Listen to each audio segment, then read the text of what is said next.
Hello and welcome to The Essential Reads. My name is Isaac, and my goal is to bring to you a bunch of classic audiobooks in an easy and accessible way.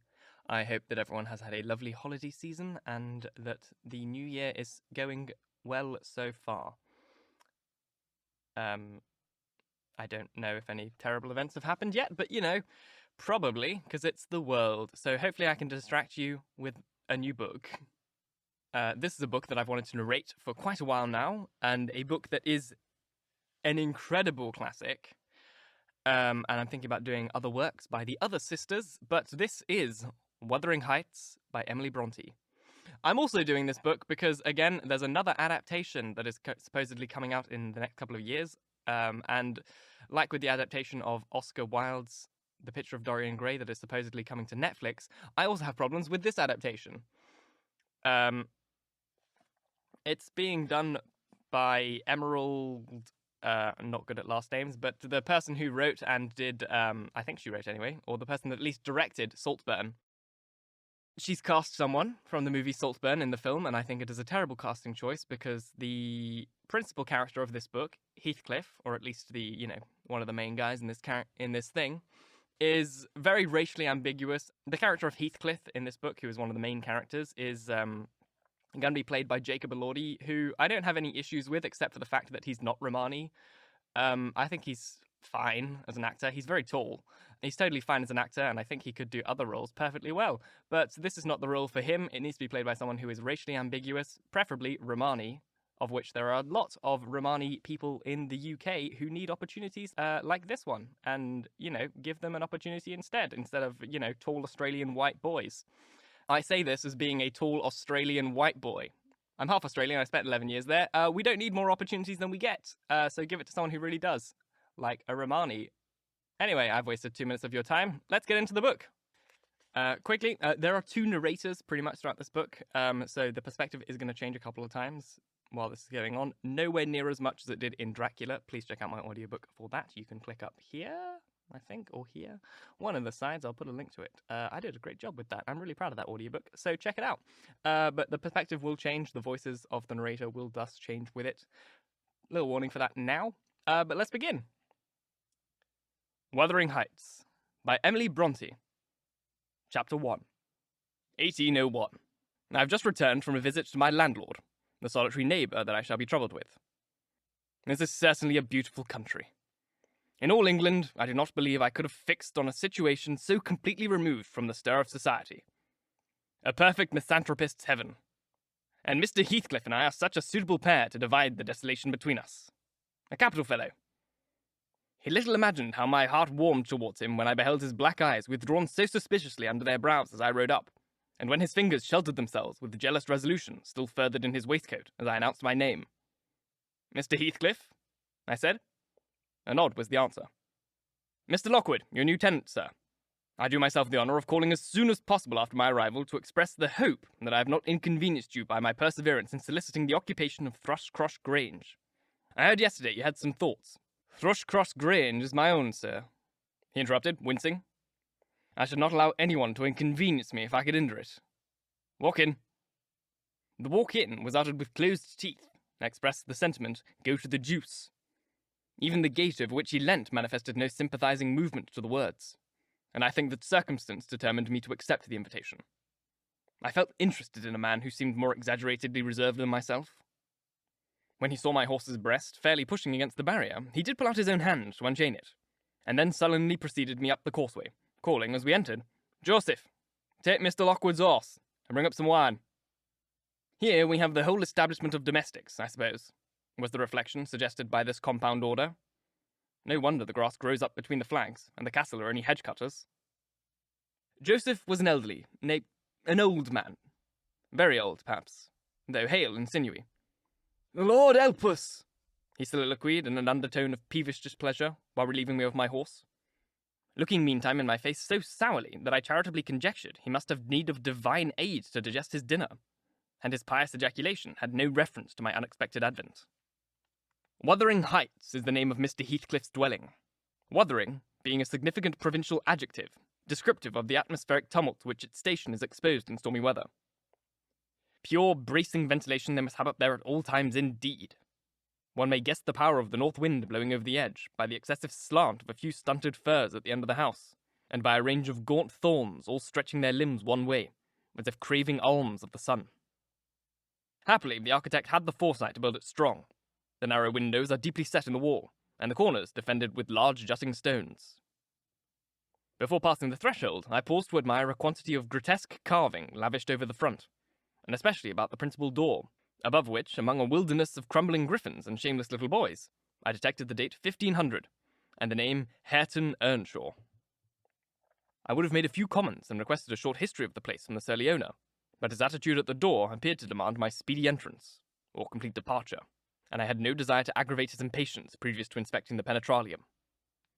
One step brought us into the family sitting room, without any introductory lobby or passage. They call it here the house, preeminently.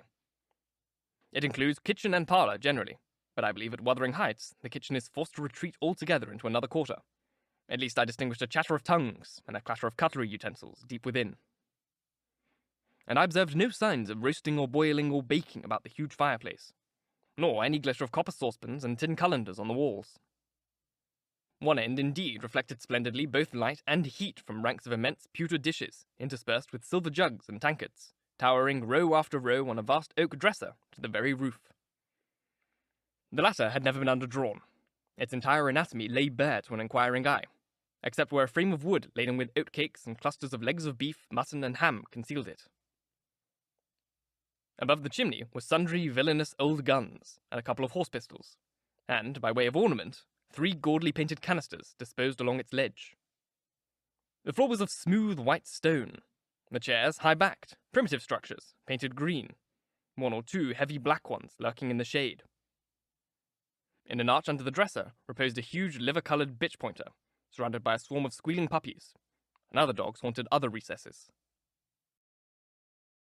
The apartment and furniture would have been nothing extraordinary as belonging to a homely northern farmer, with a stubborn countenance and stalwart limbs set out to advantage in knee breeches and gaiters. Such an individual seated in his armchair, his mug of ale frothing on the round table before him, is seen in any circuit of 5 or 6 miles among these hills, if you go at the right time after dinner. But Mr. Heathcliff forms a singular contrast to his abode and style of living. He is a dark-skinned gipsy in aspect, in dress and manners a gentleman. That is, as much a gentleman as many a country squire. Rather slovenly, perhaps, yet not looking amiss with his negligence, because he has an erect and handsome figure, and rather morose. Possibly, some people might suspect him of having a degree of underbred pride. I have a sympathetic chord within me that tells me it is nothing of the sort. I know, by instinct, his reserve springs from an aversion to showy displays of feeling, to manifestations of mutual kindliness. He'll love and hate equally under cover, and esteem it a species of impertinence to be loved or hated again. No, I'm running on too fast. I bestow my own attributes over liberally on him. Mr. Heathcliff may have entirely dissimilar reasons for keeping his hand out of the way when he meets a would-be acquaintance to those which actuate me. Let me hope my constitution is almost peculiar. My dear mother used to say I should never have a comfortable home, and only last summer I proved myself perfectly unworthy of one. While enjoying a month of fine weather at the sea coast, I was thrown into the company of a most fascinating creature, a real goddess in my eyes, as long as she took no notice of me. I never told my love vocally. Still, if looks have language, the merest idiot might have guessed I was head over ears. And she understood me, at least, and looked to return. The sweetest of all imaginable looks. And what did I do? I confessed it with shame. Shrunk icily into myself like a snail. At every glance retired colder and further, till finally the poor innocent was led to doubt her own senses, and, overwhelmed with confusion at her supposed mistake, persuaded her mamma to decamp. By this curious turn of disposition, I've gained the reputation of a deliberate heartlessness. How undeserved. I alone can appreciate. I took a seat at the end of the hearthstone, opposite that towards which my landlord advanced, and filled up an interval of silence by attempting to caress the canine mother, who had left her nursery and was sneaking wolfishly to the back of my legs. Her lip curled up, and her white teeth watering for a snatch. My caress provoked a long guttural gnarl. You'd better let the dog alone, growled Mr. Heathcliff in unison, checking fiercer demonstrations with a punch of his foot. She's not accustomed to be spoilt. not kept for a pet. Then, striding to a side door, he shouted again, "Joseph!" Joseph mumbled indistinctly in the depths of the cellar, but gave no imitation of ascending. So his master dived down to him, leaving me vis-a-vis the ruffianed bitch, a pair of grim, shaggy sheepdogs, who shared with her a jealous guardianship over all my movements. Not anxious to come in contact with their fangs, I sat still, but imagining they would scarcely understand tacit insults, and fortunately indulged in winking and making faces at the trio, and some turn of my physiognomy so irritated Madam that she suddenly broke into a fury and leapt at my knees.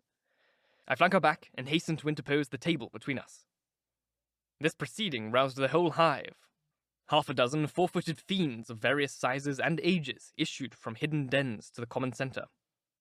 I felt my heels and coat-laps peculiar subjects of assault, and, parrying off the larger combatants as effectually as I could with the poker, I was constrained to demand, aloud, assistance from some of the household in re-establishing peace. Mr. Heathcliff and this man climbed the cellar steps with vexatious phlegm. I don't think they moved 1 second faster than usual, though the hearth was an absolute tempest of worrying and yelping. Happily, an inhabitant of the kitchen made more dispatch. A lusty dame with tucked-up gown, bare arms, and fire-flushed cheeks rushed into the midst of us, flourishing a frying-pan, and used that weapon and her tongue to such purpose that the storm subsided magically, and she only remained, heaving like a sea after a high wind, when her master entered on the scene. "What the devil is the matter?" he asked, eyeing me in a manner I could ill endure after this inhospitable treatment. "What the devil indeed?" I muttered. "The herd of possessed swine could have had no worse spirits in them than those animals of yours, sir. You might as well leave a stranger with a brood of tigers." "They won't meddle with persons who touch nothing," he remarked, putting the bottle before me and restoring the displaced table. "The dogs do right to be vigilant. Take a glass of wine?" "No, thank you. Not bitten, are you? If I had been, I would have set my signet on the biter." Heathcliff's countenance relaxed into a grin. Come, he said. "You're flurried, Mr. Lockwood. Here, take a little wine. Guess they're so exceedingly rare in this house that I and my dogs, I'm willing to own, hardly know how to receive them. Your health, sir." I bowed and returned to the pledge, beginning to perceive that it would be foolish to sit sulking in the misbehaviour of a pack of curs. Besides, I felt loath to yield to the fellow further amusement at my expense, since his humour took that turn. He, probably swayed by the prudential considerations of the folly of offending a good tenant, relaxed a little into the laconic style of chipping off his pronouns and auxiliary verbs, and introduced what he supposed would be a subject of interest to me, a discourse of the advantages and disadvantages of my present place of retirement. I found him very intelligent on the topics we touched, and before I went home, I was encouraged so far as to volunteer another visit tomorrow. He evidently wished no repetition of my intrusion. I shall go, notwithstanding. It is astonishing how sociable I feel myself compared with him. Thank you so very much for listening. If you enjoyed, please like, comment, share, all that jazz. And if you really enjoyed, do subscribe because there is more to come. 30-something chapters in this book. Yeah, I'm looking forward to going into this book with you and interested in going back to some more, let's say, authentic accents, let's say. More northern, more regional accents, because Heathcliff's from up north. And a lot of the other characters, the servant characters, they're also going to have regional accents. And Heathcliff, he grew up in sort of, Liverpool and Yorkshire. And no matter how well you're taken into the aristocracy, you keep bits of your old accent. Like, I have to add the G on the end of the word sing and bring and thing. Because no matter how much I moved from Birmingham, you can't take the Birmingham out of the man, I suppose. I don't know what I'm saying. Sorry, thanks for all those people listening to my ramblings. If you liked, do all the YouTubey things. You can click up here to support me on Ko-fi, Coffee. I don't know how to say it still. If you're on podcast, there's a link to that in the description box. It's like a donation thing you can do to me, and it would mean the world because I only get paid for YouTube. I don't actually get paid for any podcast listens. And I have rent, and I have rent to pay and food to buy because capitalism. So, anyway, once again, thank you very much for listening, and until next time, in a couple of days, bye-bye.